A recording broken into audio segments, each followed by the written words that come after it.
पाकिस्तान ने गुज़श्ता रात अफगानिस्तान पर कोई हमला नहीं किया। पाकिस्तान जब भी हमला करता है तो ऐलानिया करता है और कभी सिविलियंस पर हमला नहीं करता। हमारी पॉलिसी दहशतगर्दी के खिलाफ है, अफगान अवाम के खिलाफ नहीं। DGISPR ने वाज़े कर दिया। सीनियर सहाफ़ियों से गुफ्तगू में लेफ्टिनेंट जनरल अहमद शरीफ चौधरी ने कहा कि दहशतगर्दों के खिलाफ काबिल तस्दीक कार्रवाई तक बातचीत नहीं होगी। अफगान रजीम दहशतगर्दों के ठिकानों के खिलाफ काबिल तस्दीक कार्रवाई करे। हमारी नज़र में कोई गुड और बैड तालिबान नहीं है। फैज़ हमीद का कोर्ट मार्शल कानूनी और अदालती अमल है, क़यास आराइयाँ ना की जाएं। बैरून मुमालिक से सोशल मीडिया अकाउंट्स रियासत के खिलाफ बयानियाँ बना रहे हैं। पाक बहरिया का दिफाई मैदान में एक और बड़ा कदम, एंटी-शिप बैलिस्टिक मिसाइल का कामयाब तजर्बा। ISPR के मुताबिक एंटी-शिप बैलिस्टिक मिसाइल पाकिस्तान में ही तैयार किया गया है। जदीद मिसाइल समंदर और खुश्की दोनों जगह अपने हदफ को बेरहमी से चीर कर गुजरने की सलाहियत रखता है, जो पाकिस्तान की बहरी ताकत को एक नई क़ुव्वत देता है। State of the art guidance और जदीद तरीन टेक्नोलॉजी से लैस ये वेपन सिस्टम दुश्मन को दूर ही से खबरदार करने के लिए काफ़ी है।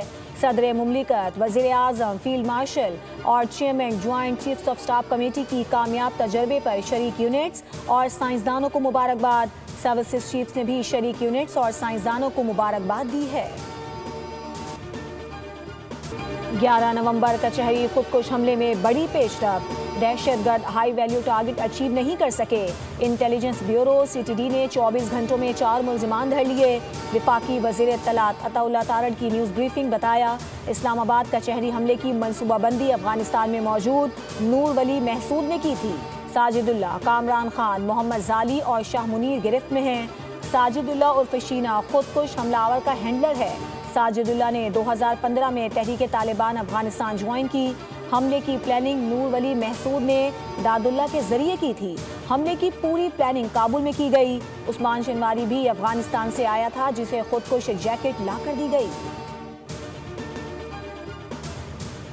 मोटरसाइकिल तहवील में लिया गया है, उसकी भी इन्वेस्टिगेशन उस पर चल रही है।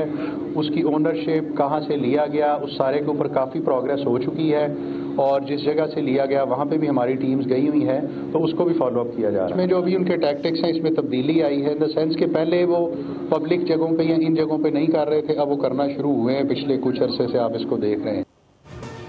FC हेडक्वार्टर हमले की तहकीकात में काफ़ी पेशरफ्त हो चुकी है और अभी तक की तफ्तीश से लग रहा है कि तीनों दहशतगर्द अफगान शहरी हैं। IG KP जुल्फ़िकार हमीद ने मीडिया से गुफ्तगू करते हुए कहा, हमलावरों के फिंगरप्रिंट से नादरा को भेज दिए हैं। दहशतगर्दों के आने की CCTV फुटेज हासिल कर ली गई है। हमले का मुकदमा थाना CTD में दर्ज कर लिया गया है। मुकदमा दहशतगर्दी की दफात के तहत नामालूम दहशतगर्दों के खिलाफ दर्ज किया गया। जाए वक़ुआ से 27 से ज़्यादा खौल बरामद हुए। हमले में 3 जवान शहीद और 11 जख्मी हुए थे।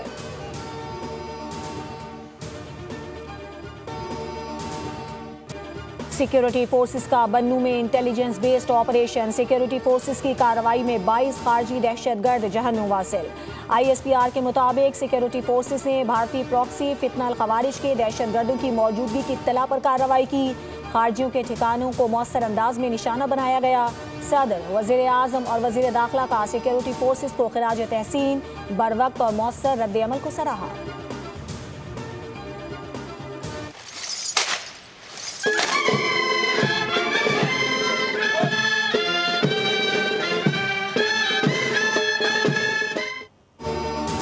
फील्ड मार्शल सैयद आसिम मुनीर से जनरल साहिर शमशाद मिर्जा की अलविदाई मुलाकात। फील्ड मार्शल ने जनरल साहिर शमशाद की क़यादत और मुसल्लह अफ़वाज के लिए खिदमत को सराहा। फील्ड मार्शल ने कहा कि जनरल साहिर शमशाद ने तीनों मुसल्लह अफ़वाज के दरमियान मजबूत राबतों में अहम किरदार अदा किया। जनरल साहिर की क़यादत में मुश्तरका ऑपरेशनल तैयारियों और कौमी सलामती के मकासद मज़ीद मुनज़्ज़म हुए। जनरल साहिर शमशाद मिर्जा का एयर हेडक्वार्टर्स का अलविदाई दौरा। Air chief marshal Zaheer Ahmed Babar Sidhu ने जनरल साहिर शमशाद मिर्जा का खैर मकदम किया। पाक फ़ज़ाइया के दस्ते ने गार्ड ऑफ ऑनर पेश किया।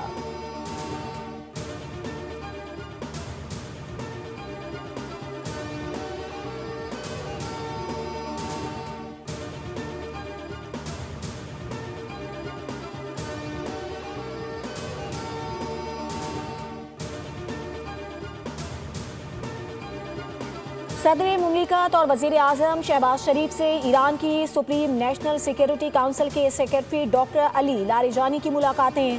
तर्जुमान दफ्तर खारजा के मुताबिक मुलाकात में दोनों जानिब से गहरे बरादराना ताल्लुकात को मजीद वुसअत देने पर इत्तेफाक किया गया। अहम इलाकाई और आलमी उमूर पर भी गौर।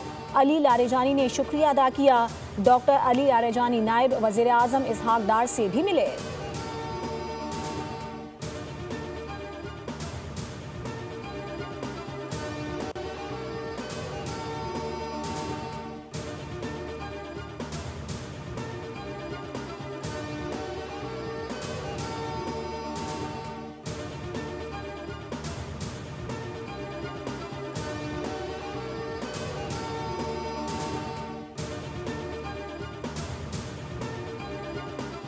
सत्ताईसवीं आईनी तरमीम को कुल्लियतन मुस्तरद कर दिया है। सबसे पहले बुनियादी मसले को देखना है। 1 साल पहले जिसको हुकूमत ने कहा कि ये गलत है, हम दस्तबरदार होते हैं। हम मुकम्मल तौर पर 27वीं आईनी तरमीम को मुस्तरद करते हैं। सबसे पहले हमें बुनियादी मसले को देखना है। सरबरा JUI मौलाना फजलुर रहमान की इस्लामाबाद में प्रेस कॉन्फ्रेंस। कहा, पीपल्स पार्टी ने अपनी रिवायात को बरकरार नहीं रखा। 27वीं आईनी तरमीम से न दस्तूर में बेहतरी आएगी, न अवामी मफाद का तकाजा पूरा होगा। जायज़ निकाह के लिए मुश्किलात पैदा की जा रही हैं। आइन पार्लियामेंट को कुरान और सुन्नत के मुताबिक कानून साजी का पाबंद करता है।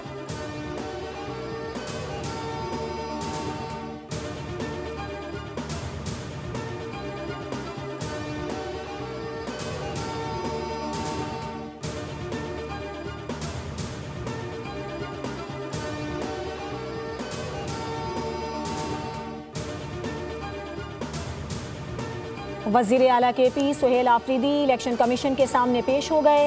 इलेक्शन कमीशन में समाअत के दौरान वकील अली बुखारी और एडवोकेट जनरल KP का वकला से बदसलूकी का शिकवा। चीफ इलेक्शन कमिश्नर ने माजरत कर ली। मुतालिका अफसरान के खिलाफ कार्रवाई की यकीन दहानी। वकील बाबर नवाज ने मौक़िफ़ इख्तियार किया कि वज़ीर आला KP ने वाज़ेह तौर पर इंतखाबी अमले को धमकाया। वकील वज़ीर आला अली बुखारी ने कहा कि ऐसा नहीं होना चाहिए कि हमें एबटाबाद में जलसे की पादाश में बुला लिया जाए। क्या इलेक्शन कमीशन वज़ीर आज़म और वज़ीर आला पंजाब को भी तलब करेगा? चीफ इलेक्शन कमिश्नर ने कहा कि सब के खिलाफ बिला इम्तियाज कार्रवाई होगी। इलेक्शन कमीशन ने सुहेल आफरीदी को आइंदा समाअत पर हाजिरी से इस्तिस्ना देते हुए समाअत 4 दिसंबर तक मुलतवी कर दी। मीडिया से गुफ्तगू में वज़ीर आला सुहेल आफरीदी बोले कि हवेलियां जलसे में उनकी तकरीर आईन और कानून के दायरे के अंदर थी। बस इतना कहा था कि इलेक्शन में धांधली करने वालों के खिलाफ कार्रवाई होगी।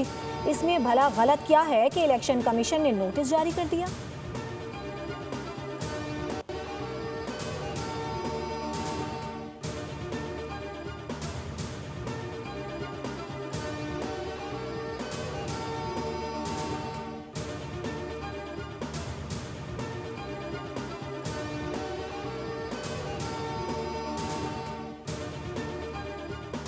लिखा है वो SECP को भी गया है, वो पाकिस्तान स्टॉक एक्सचेंज को भी गया है। SECP एज रेगुलेटर इसमें क्या किरदार अदा कर सकता है आपकी नज़र में?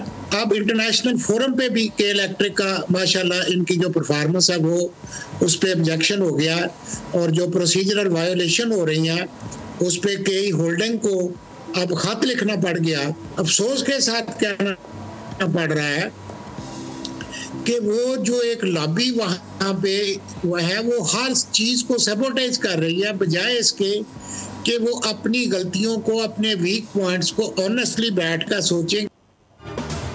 के इलेक्ट्रिक की कारकर्दगी पर आलमी रद्द अमल आया है। प्रोसीजरल वायलेशन पर KE होल्डिंग को अब खत लिखना पड़ गया। साबिक CEO लेस्को मुजाहिद परवेज चट्टा की व्यापार विद अरबाब जहांगीर में गुफ्तगू। कहा कि इलेक्ट्रिक की वजह से कराची की इंडस्ट्री खराब हो रही है। गलतियों को सुधारने के बजाय लॉबी हर चीज़ को सबोताज कर रही है। अब तो बोर्ड मीटिंग्स और इलेक्शन ही नहीं होने दिया जा रहा।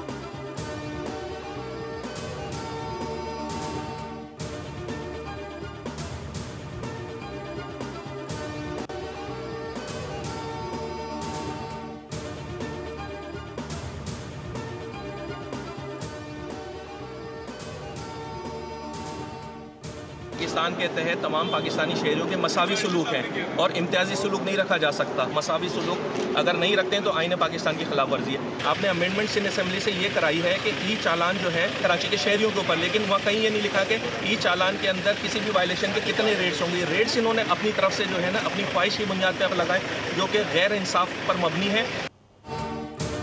सिंध हाई कोर्ट में ई चालान के खिलाफ दरखास्त पर समाअत। अदालत ने फौरी हुक्म इम्तना देने की इस्तदा मुस्तरद करते हुए DIG ट्रैफिक समेत दीगर से जवाब तलब कर लिया।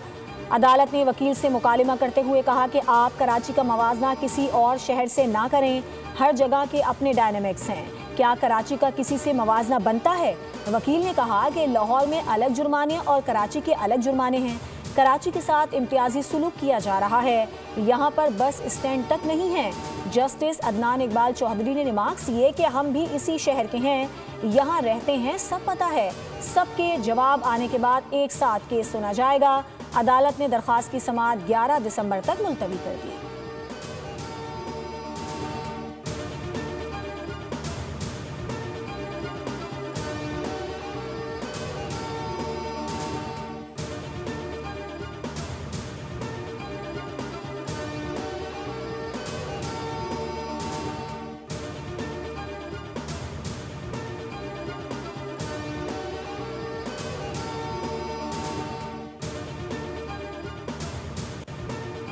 ई चालान के 30 दिन 71 करोड़ रुपए की कमाई, 77,785 गाड़ियों की तस्वीरें ली गईं।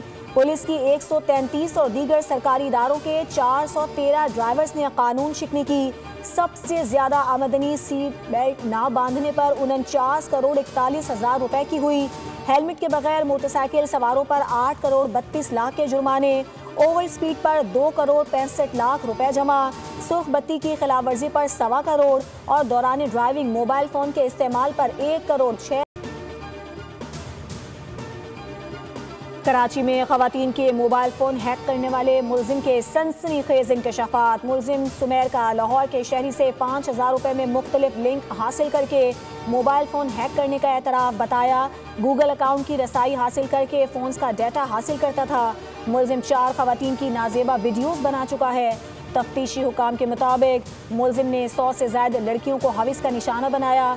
सुमेर गुलिस्तान जौहर राबिया सिटी का रिहायशी है। गिरफ्तारी रनछोड़ लाइन की लड़की की मदद से अमल में लाई गई। मुतासिरा लड़की ने मिलने बुलाया, जहां पुलिस के हाथों गिरफ्तार करवा दिया। मुलजिम मुतवस्सत तबके की खवातीन को ऑनलाइन पैसे कमाने का तरीका बताता था। पुलिस ने तहकीकात में मदद के लिए साइबर क्राइम को खत लिख दिया। मुलजिम ने पैसों की लालच दी, जिसे फरोशी के लिए कायल करने की कोशिश करता रहा।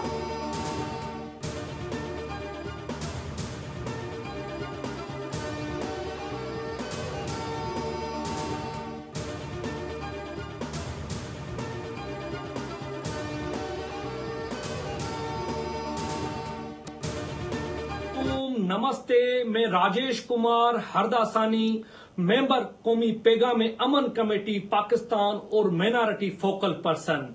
हम गुज़िश्ता रोज जो इंडियन डिफेंस मिनिस्टर ने सिंध के मुतल्लिक बयान दिया है, हम उसकी शदीद अल्फाज में मजम्मत करते हैं।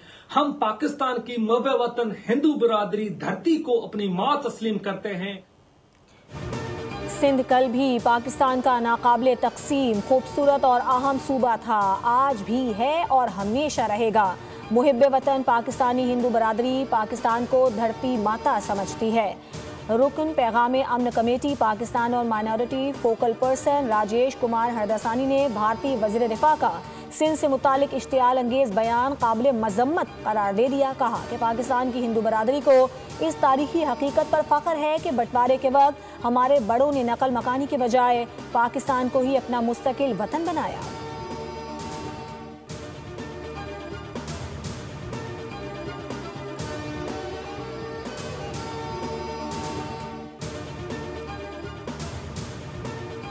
T20 वर्ल्ड कप के शेड्यूल का ऐलान कर दिया गया। मेगा इवेंट 7 फरवरी से 8 मार्च तक खेला जाएगा, जिसके शेड्यूल का ऐलान भारतीय साहिली शहर मुंबई में किया गया। इवेंट के लिए भारत और श्रीलंका मुश्तरका मेज़बान हैं। पाकिस्तान और भारत की टीमें एक ही ग्रुप में शामिल हैं। इस ग्रुप में पाकिस्तान और भारत के अलावा अमेरिका, नामीबिया और नीदरलैंड्स की टीमें शामिल हैं। दोनों हरीफों के दरमियान टाकरा 15 फरवरी को होगा। पाकिस्तान और भारत की टीमें कोलंबो में 15 फरवरी को मद्दे मुकाबिल होंगी। पाकिस्तान टीम तमाम मैचेस श्रीलंका में खेलेगी। 20 टीमों को 4 ग्रुप्स में तकसीम किया गया है। हर ग्रुप की 2 टॉप टीमें सुपर 8 मरहले के लिए क्वालिफाई करेंगी। सुपर 8 मरहले में 8 टीमों को 2 ग्रुप्स में तकसीम किया जाएगा। दोनों ग्रुप्स की टॉप 2 टीमें सेमीफाइनल के लिए क्वालिफाई करेंगी। सब्सक्राइब करें और बेल दबाएं ताकि कोई खबर रह न जाए।